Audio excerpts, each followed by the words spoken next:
Hello, I'm Lamia, and welcome to my first video for Alpha 16. In this video I'll show you two elements of the base design that I'm going to be using for this version. And so this is a square made up of poles that I used in Alpha 15. Here's a quick screenshot of one of the bases I made using this setup.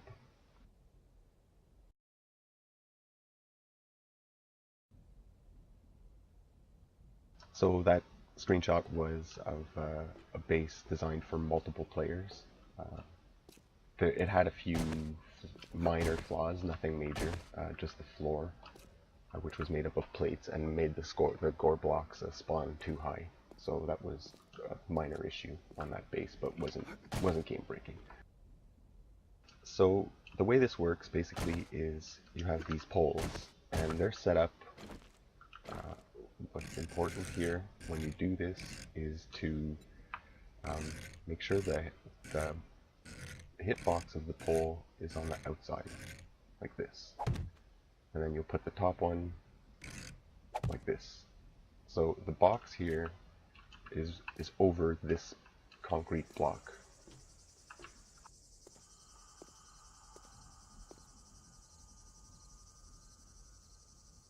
The reason you want to do it this way is because if you don't, the gore blocks will fall down onto this block, and then that gives them something to climb on, and then they'll just jump over the pole, which kind of defeats the purpose. They can still get over if one of the zombies climbs up onto a dog, let's say, or a crawler. So if there's a crawler down here just running against the wall here, and another zombie might come up and jump onto the crawler and then get over. But that's not really a problem. Then you just kill whatever's inside here, and you can carry on.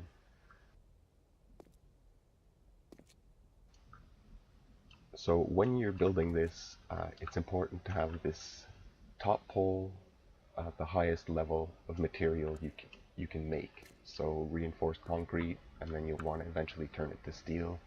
And if you want to do stainless steel, I don't, but if you want to, I guess you could do stainless steel also. And you want this bottom outer block also to be as strong as possible, and this inner block here, this inner row, to be as strong as possible. So the reason for that is because if a cop blows up here, you want this block here, that inner block, and this top block to be able to withstand any cop explosion.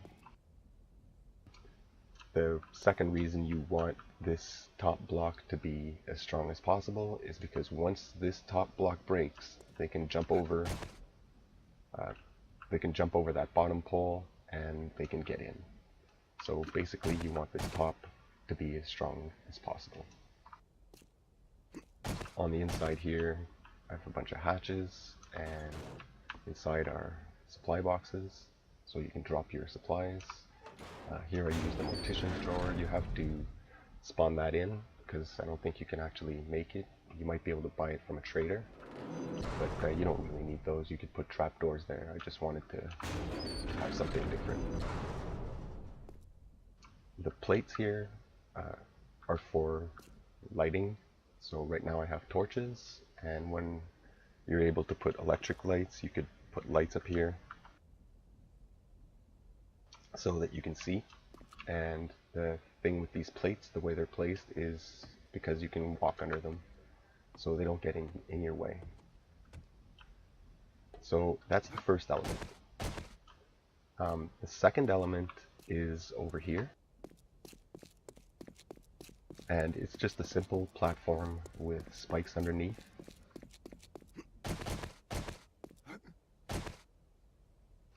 And this isn't necessarily to kill them or loot them. Its function is mostly just for breaking legs.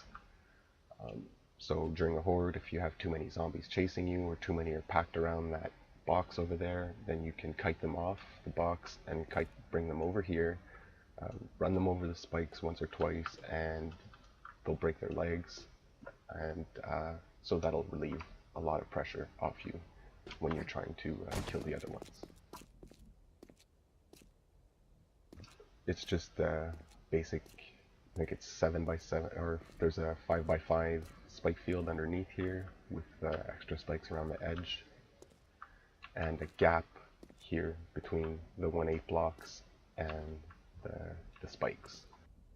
This is a 1/8 block placed in the corner. And the reason I don't bring the spikes all the way up to the block here is so that the zombies can get through and don't attack the blocks here, holding the structure up. So if they can get through here without having to attack anything, then they won't attack these blocks, or they're less likely to attack those blocks.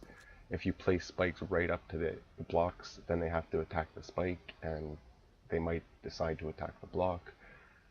So yeah, you just leave a gap between the spikes and the blocks, and your blocks should be fine in most cases. And like I said, it's not to like wipe them all out, it's just made to break a few legs and to relieve pressure off you when you're running and fighting the horde.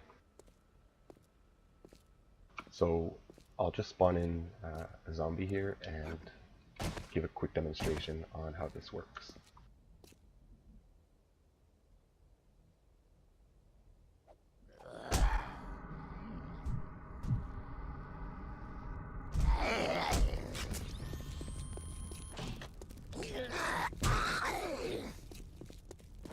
I probably should have done that while flying, but anyway. So here's basically how it goes.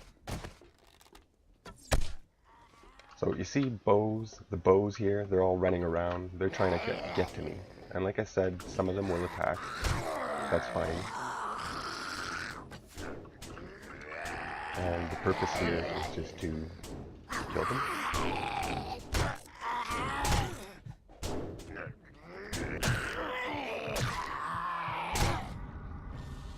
Yeah, we get killed here.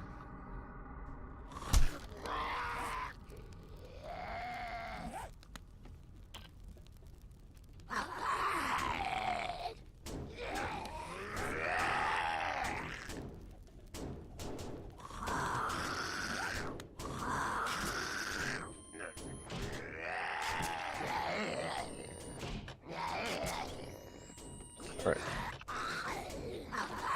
So you just kill them, and then if there's too many, you just kite them off. Just pull them off the box, and then you can come back.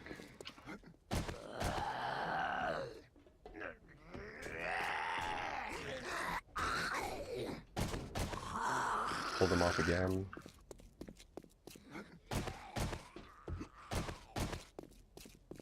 And then if there's too many during an actual horde, you just run over here.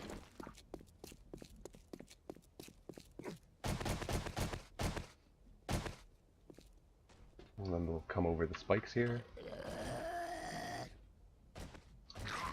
Wait a few seconds. The regular zombies will break their legs. There we go. Then you can come back, keep fighting, and not really have to worry about them because they've just been kind of taken out of commission, which leaves you the time and the ability to deal with the other zombies that are running around.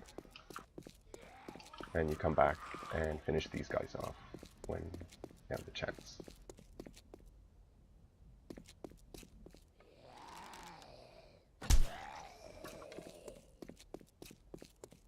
Now there's one thing I wanted to show you here. What happens also in this structure because the hitbox of the block is placed on the outside, the gore block will spawn up there.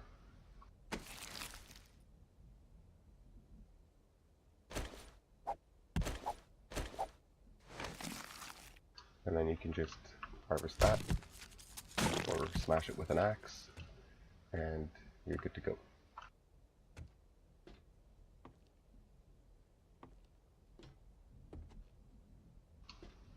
That's basically how this works. So 2 elements. This box is where you're going to kill and loot, and that structure over there is just for breaking legs and slowing them down and taking pressure off. Now, for ferrules, not those irradiated ferrules and cops, I'll have something in the next video to show you, and because these new ferrules just take forever to kill, so you need a trap to help you to do that, and I have one made already, so I'll show you that in the next video. So if you have any questions, just leave your question in the comments below, and thanks for watching.